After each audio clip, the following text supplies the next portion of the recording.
Okay, guys, I'm getting a lot of questions about tracking your food and what's the best way to track your food. And the fact is there are lots of ways out there.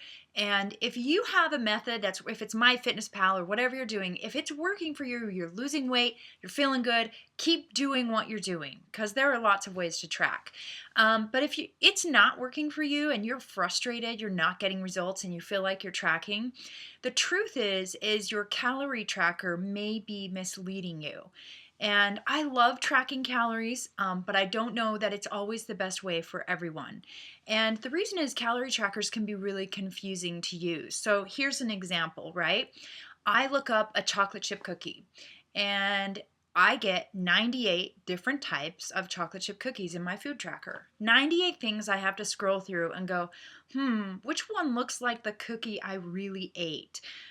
Here's an example. So today when I looked up chocolate chip cookies, it said at one cookie, 2.5 inches, 50 calories. That seems like a normal cookie, right?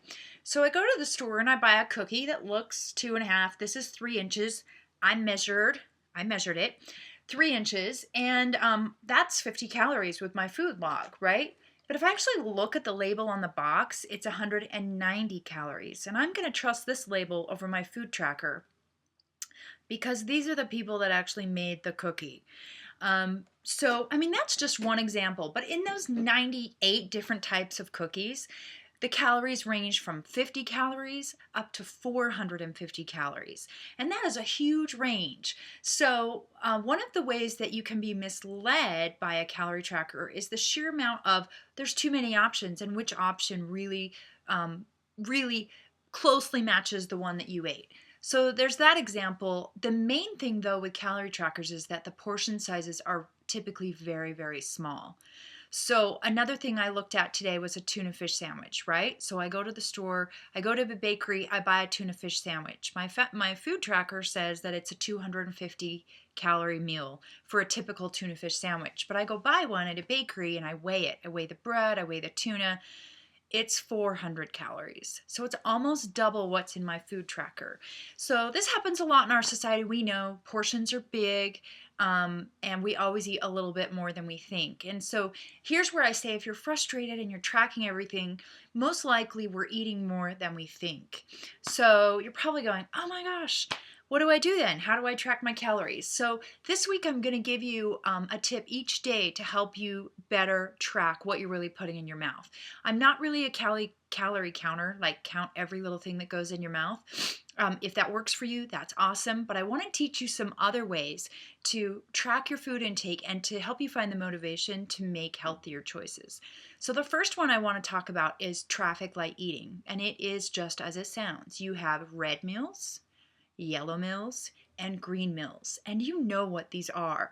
A red meal is fast food, it's pizza, it's covered in cheese, it's got a lot of salt, it's got a lot of sugar, it came from a package. You know these things are red, right? I know it. I still eat them too. We all do it. A yellow meal is maybe something that's red, but it has some redeeming qualities. It's got fruits or vegetables or beans, or maybe it's lower calorie. And then a green meal is awesome. It's all the things we have been talking about you can eat plenty of. Fruits, vegetables, beans, nuts, quinoa, low-fat dairy, lean meats. These are green foods. And a great way to think, is it a green meal, is to say, would I be comfortable eating this if a dietitian was staring at me? So if you're comfortable eating it in front of a dietitian, you should be good. It's a green meal. That's one way to look at it. But, deep down, we know when it's green, we know when it's yellow, we know when it's red. And what most of us are lacking are two things. One, the motivation to make healthier choices, and traffic light eating is actually pretty rewarding because nobody likes big red dots on their day.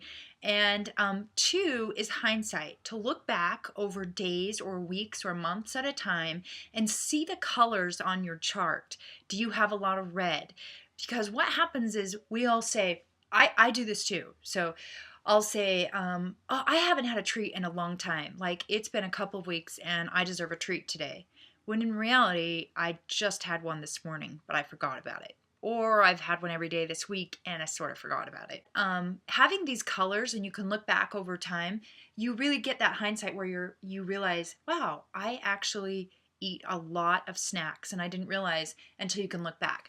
So try that. Try some traffic light eating. So throw away the calorie counter just for a couple of days and try coding your meals by color.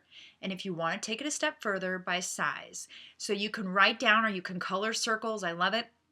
If your meal was red, yellow, or green, and then you can say the size. Was it a small meal? Was it a snack? Was it a large meal? Large meals, you're really full, right? Meals, you're satisfied. Snacks, you could eat again real soon. Don't overthink it. Don't complicate this.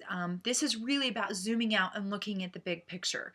Now, if you don't want to do a pen and paper or crayons, which I actually don't do, I actually use an app, and it's called Lolo Go, and it is based on traffic light eating. And I'll kind of show you an example of, here is the app, and here's looking at a week view.